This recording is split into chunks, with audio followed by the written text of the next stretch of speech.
नमस्कार प्रणाम। तो का हाल बा भाई लोग? आशा करते नहीं बढ़िया हुई। अच्छा, ना ना ना, तो हम असम खेरनी चारली कार्बी आंगलोंग निकिर हिल्स के बात करते नहीं। तो कार्बी भाई करदम बिहारी भाई राम राम जय श्री राम। तो का हाल बा?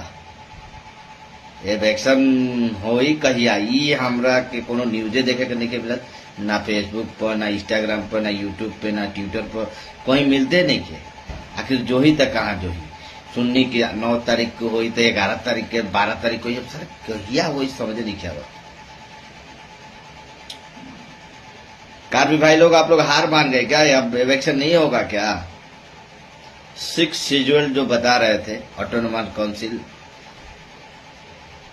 काउंसिल ऑर्डर दिखा रहे थे, सुप्रीम कोर्ट ऑर्डर दिखा रहे थे, करो ना यार इलेक्शन। हमको दिल नहीं लग रहा है अब असम में दिल, मतलब असम में दिल लग रहा है, कार्बी आंगलों में अब दिल नहीं लग रहा है। अब इलेक्शन करो यार, जल्दी जल्दी करो इलेक्शन, सरकार से कुछ मुआवजा मिलेगा, मैं जाके दूसरी जगह घर बना के रहेगा। लेकिन इलेक्शन करो यार, इलेक्शन करने से तो सरकार मुआवजा देता है। हमारा कच्चा का घर है, कच्चा मिट्टी का घर है, सरकार पक्का बना के देगा। आप करो इलेक्शन यार।